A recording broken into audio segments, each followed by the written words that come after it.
Halo, selamat datang kembali di channel Ota Mega TV, membahas seputar manga dan manhwa. Kali ini, Mimin akan membahas manhwa, Master Kekuatan Spiritual. Jangan lupa like, comment, share, dan subscribe-nya. Oke, kita lanjut ke alur cerita selanjutnya. Di part sebelumnya, Kangkin beserta 3 rekannya berhasil melakukan misinya menyelamatkan kakek Badao. Namun usai penyelamatan itu, Su terkena racun. Kangkin pun berniat mencari penawar racun itu. 2 hari kemudian, Kangkin dan Jun sudah berada di bandara Chuansu. Sesampainya di Chuansu, Kangkin berniat akan mengunjungi keluarga Tan, keluarga ramuan tradisional Tiongkok. Saat berjalan, seorang wanita menabraknya dari belakang. Wanita itu sewot, bahkan berkata kasar ke Kangkin. Kangkin dan Jun menoleh ke wanita itu. Jun pun bilang, "Jelas kau yang menabrak bosku, apa kau tidak punya sopan santun?"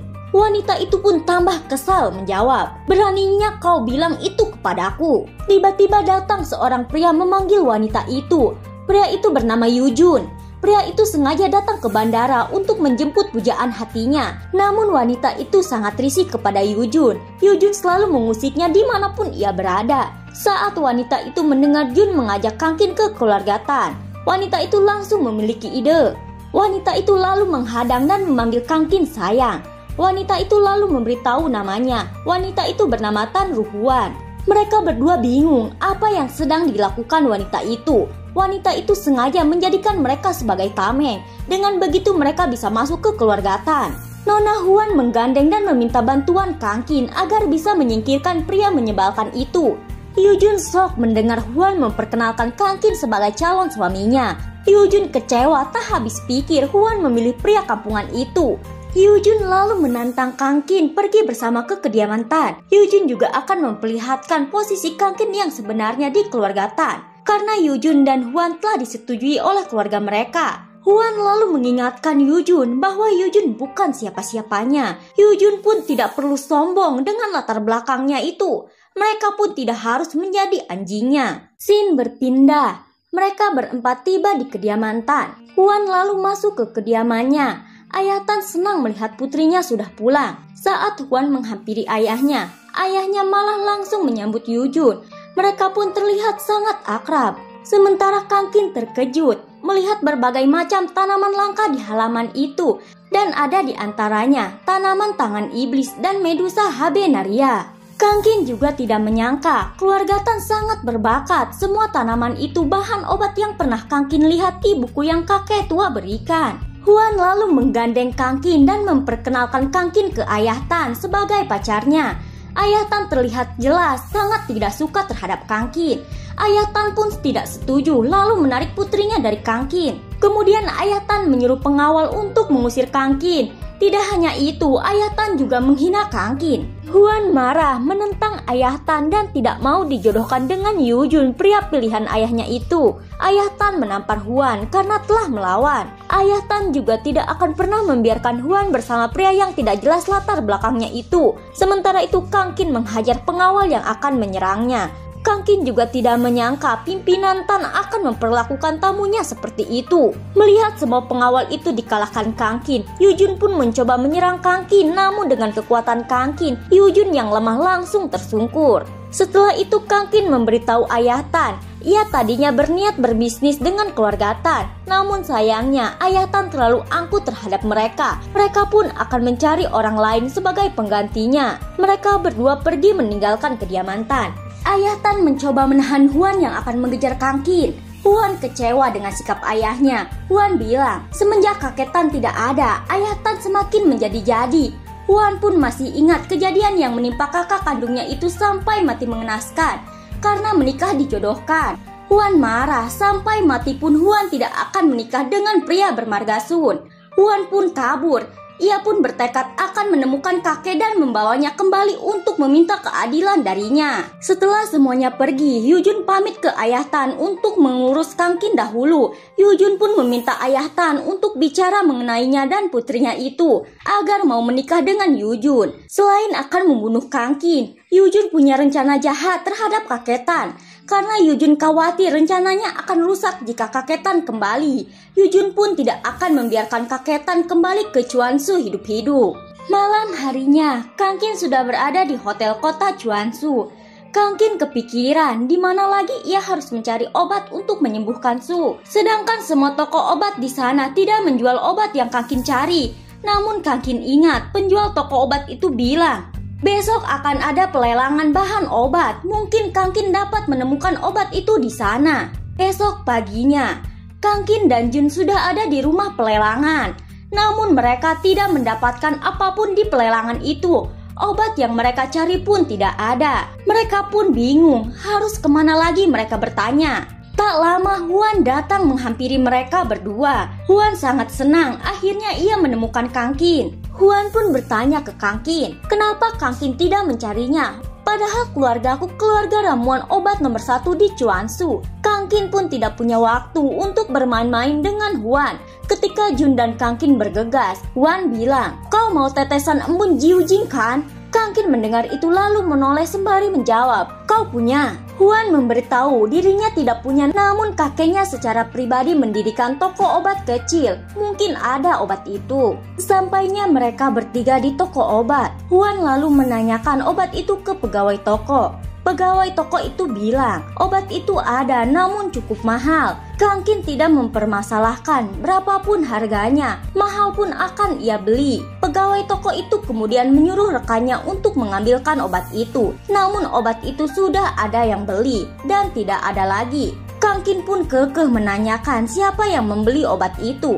Kang Qin pun sangat membutuhkan obat itu untuk menyelamatkan nyawa seseorang. Namun sayangnya, pegawai itu tidak akan memberitahu siapa pembelinya karena bersifat pribadi. Kemudian Huan menyodorkan segepok uang untuk menyogok pegawai itu. Pegawai itu akhirnya luluh dengan segepok uang di matanya. Pegawai itu bilang, yang membeli obat itu dari anggota lembah Raja Obat. Setelah mengetahui itu, Kang Qin pun berpikir ia harus mencari tempat lembah Raja Obat itu di mana. Huan tertawa bilang, lembah Raja Obat itu bukan nama tempat, melainkan nama sekte. Anggota itu pun dengan sengaja demi membuat obat-obatan, mereka menyewa beberapa lahan gunung untuk ditanami tanaman herbal. Jadi mereka menamakannya lembah Raja Obat. Anggota itu pun biasanya melakukan kesepakatan hanya dengan prajurit. Namun Huan tidak tahu persis di mana itu.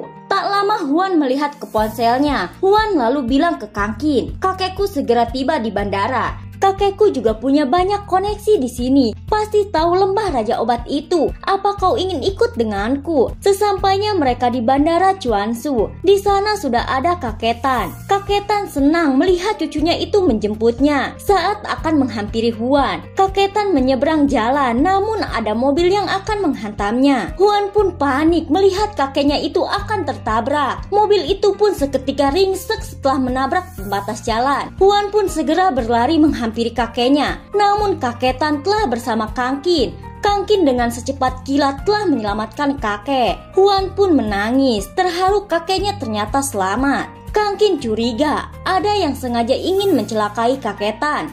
Kaketan berpirasat sama, merasa ada yang tidak menginginkannya kembali ke Chuansu. Setelah itu Huan mengenalkan Kang Qin ke kakeknya. Namun Kaketan sudah tahu Kang Qin adalah kekasih Huan. Huan pun sudah menceritakan semuanya ke kakek mengenai Kang Qin. Kaketan mencoba mengejek cucunya itu sampai Huan tersipu malu. Dengan senang hati, Kaketan mengajak Kang Qin untuk ke rumahnya. Kaketan sedikit memaksa agar Kang Qin mau ikut ke rumahnya. Kang Qin tidak enak jika ia harus ke rumah Huan lagi. Karena Kang Qin menolak, Kaketan malah ngambek, mengancam akan berguling-guling di jalanan jika Kang Qin tidak mau ikut ke rumahnya. Kang Qin tak habis pikir, kakek dan cucu kelakuannya sama saja, kekanak-kanakan. Setibanya di kediaman Tan, lagi-lagi Kang Qin diusir oleh Ayah Tan. Namun ketika melihat kepulangan Kaketan, Ayah Tan sangat terkejut. Kemudian Kaketan menyuruh Ayah Tan untuk meminta maaf ke Kang Qin. Dengan ogah, Ayah Tan menolak meminta maaf. Kaketan tak segan lagi langsung menampar anaknya itu. Lalu menyuruh segera minta maaf karena telah berkata kasar dan tidak sopan ke Kang Qin. Dengan terpaksa, Ayah Tan meminta maaf. Namun begitu, Ayah Tan sangat benci. Ia merasa dihina oleh mereka. Setelah itu mereka mengobrol di ruang tamu. Kang Qin pun menceritakan masalahnya ke Kaketan. Kaketan lalu memberikan solusi kepada Kang Qin agar Kang Qin mendapatkan obat itu. Dalam beberapa hari, Lembah Raja Obat akan mengadakan kompetisi membuat obat di Chuansu. Hadiah pertamanya pun obat tetesan embun Jiunjing. Kang Qin pun bisa mengikuti kompetisi itu. Kang Qin sangat antusias. Kang Qin pun bertanya apa saja persyaratan untuk mengikuti kompetisi itu. Kaketan tertawa sembari bergurau bilang, persyaratannya adalah menikahi cucuku. Scene berpindah. Malam harinya Kang Qin berkultivasi agar bisa mendapatkan obat yang Kang Qin butuhkan. Saat berkultivasi, bunyi pesan di ponsel Kang Qin berbunyi. Pesan itu dari adik Citan. Citan mengabarkan Kang Qin bahwa ia sedang berlibur di Chuansu. Kang Qin tidak mengira adik Citan juga ada di kota yang sama. Kang Qin pun masih ingat kejadian setengah tahun lalu mengenai adik Citan dan dirinya. Setelah membalas pesan, adik Citan kesal. Kang Qin malah menyuruhnya segera pulang besok. Di tengah kerumunan, pria bertopeng emas sengaja mengintai Jitan. Mereka pun sudah tahu Jitan adalah adik ipar Kang Qin. Pria bertopeng itu mengikuti Jitan sampai hendak pulang. Tidak hanya itu, pria bertopeng juga mengendalikan Jitan dengan kekuatannya. Beberapa hari kemudian di kaki gunung Pengsan, mereka berempat sudah di kompetisi membuat obat. Kaketan memberitahu Kang Qin, meskipun kekuatan tempur mereka tidak hebat, tapi mereka punya koneksi yang sangat luas. Skill membuat obat sangat hebat dan tidak tertandingi. Tak lama datang seorang wanita menyapa Nona Huan. Wanita itu bernama Lu Sui dari keluarga Lu, keluarga prajurit kota Chuansu. Huan kesal dengan kedatangan Lu. Lu pun mengejek Huan dengan mengatakan, keluarga Tan sama seperti bodimu, seberapa keras berjuang akan sia-sia. Lu melirik ke Kang Qin. Huan pun sangat kesal lalu meneriaki wanita itu. Tak berselang beberapa menit, anggota Lembah Raja Obat itu telah datang. Para anggota Lembah Raja Obat itu memakai jubah hitam sebagai simbol ciri khas mereka. Tidak hanya itu, angka di jubah itu pun mewakilkan level mereka. Level tertinggi level 9 dan level paling rendah level 1. Adapun sebagai ahli obat berada di level 7 sebagai tetua pimpinan internal. Sementara itu Lu masih jengkel terhadap Huan. Huan telah mempermalukannya di keramaian. Lu pun tidak akan tinggal diam. Lu akan membuat perhitungan terhadap mereka. Tetua Ye sebagai pimpinan mengucapkan selamat datang ke seluruh orang-orang. Tetua Ye mengumumkan orang yang akan berpartisipasi dalam kompetisinya hanya anak muda yang berusia di bawah 25 tahun. Bagi orang yang pertama yang bisa membuat pil pembangkit jiwa level 1 akan dihadiahkan tetesan embun Jiunjing. Selain mendapatkan hadiah itu, orang itu juga bisa bergabung dengan anggota Lembah Raja Obat. Orang-orang di sana sangat antusias ingin mendapatkan obat ajaib itu. Obat ajaib itu pun mampu menghidupkan kembali orang mati. Mereka pun senang kesempatan bagi mereka agar bisa bergabung dengan Lembah Raja Obat itu yang sangat hebat. Tetua Ye lalu menyatakan kompetisi itu resmi telah dimulai. Orang-orang mulai mempersiapkan bahan-bahan untuk membuat obat itu. Di saat orang-orang sibuk mempersiapkan bahan-bahan, Kang Qin malah pamit akan membuat obat di suatu tempat karena tempat itu tidak cocok untuk Kang Qin membuat obat. Kang Qin juga menyuruh mereka bertiga menunggu karena ia segera kembali. Setelah Kang Qin pergi, Lu memerintah beberapa prajuritnya untuk menghabisi Kang Qin. 1 jam kemudian, prajurit itu akhirnya menemukan Kang Qin. Saat mereka akan menyerang Kang Qin, semua prajurit itu terkejut melihat 3 butir pil kisul di tangan Kang Qin. Mereka pun tidak jadi menyerang Kang Qin. 3 pil kisul itu sengaja Kang Qin berikan untuk menyuap prajurit itu. Mereka sangat senang bisa mendapatkan pil kisul yang berharga itu. Mereka pun sudah tahu tugas mereka. Mereka akan memberitahu bosnya bahwa Kang Qin telah mereka habisi sampai babak belur. Kemudian Kang Qin menanyakan di mana Arnelia Brevivetala yang ada di gunung itu. Prajurit itu menunjukkan ke arah tenggara. Di sana ada tumbuhan yang Kang Qin cari. Sesampainya Kang Qin di tenggara bagian gunung, di sana Kang Qin menemukan pohon ajaib. Pohon itu memproduksi Arnelia Brevivetala. Kang Qin pun segera mengambil tumbuhan itu. Saat mengambil tumbuhan itu, ada orang lain juga yang ingin mengambilnya. Pria itu mendapatkan sebagian dari Arnelia, sedangkan Kang Qin hanya mendapatkan akarnya saja. Pria itu sama dengan Kang Qin sedang mengikuti kompetisi juga. Namun Kang Qin heran, Sejak kapan pria itu datang, Kangkin sama sekali tidak merasakan kehadirannya. Pria itu kemudian mengeluarkan tungku panci naga dari atas langit.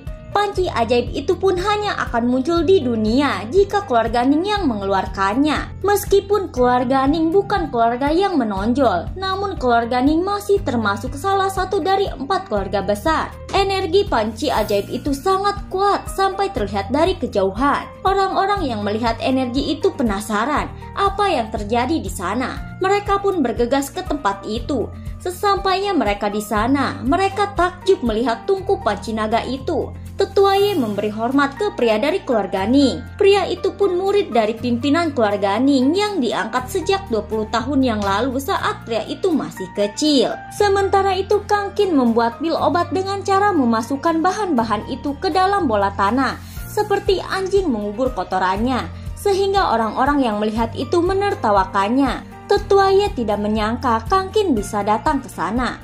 Pria dari keluarga Ning berhasil membuat pil obat tingkat 5. Saat Tetua Ye mengumumkan pemenangnya, Kangkin menunjukkan pil yang ia buat sembari bilang, "Tuan Ye, kau belum melihat pil yang kubuat. Kenapa langsung membuat keputusan?" Lagi-lagi mereka kembali menertawakan Kangkin. Beberapa detik kemudian, bola itu retak memancarkan energi berwarna keunguan. Dan akhirnya, bola tanah itu pecah. Ternyata di dalamnya terdapat pil jisin tingkat 9. Mereka semua terkejut melihat itu. Sampai-sampai Tetua Ye saking terkejutnya, bola matanya hampir copot. Sebagai pemenang kompetisi itu, Tetua Ye memberikan tetesan embun Jiujing sebagai hadiahnya ke Kangkin. Kangkin dan Jun sangat senang akhirnya mereka bisa mendapatkan obat itu. Singkat cerita, Kangkin kembali ke Sangjing. Sesampainya Kangkin di rumah, Kangkin menceritakan semua kejadian di Chuansu kepada Mbak Yin. Namun kali ini, Kangkin mengkhawatirkan kondisi kakek Badao yang sangat parah. Kangkin pun tidak yakin bisa menyembuhkannya atau tidak. Mbak Yin pun meyakinkan Kangkin bahwa Kangkin pasti bisa menyembuhkan kakek Badao. Setelah itu Kangkin mengajak kembali Mbak Yin untuk membantunya berkultivasi. Sementara adik Jitan sangat kesal. Ia sangat terganggu saat mendengar kedua kakaknya itu sedang bermain. Jitan pun cemburu kepada kakaknya itu. Ia pun berandai-andai dan masih berharap ke Kangkin. Tiba-tiba sihir itu kembali mengendalikan Jitan. Jitan pun beranjak keluar meninggalkan rumah. Sampai di sini dulu alur ceritanya dan tunggu kelanjutannya. Sampai jumpa.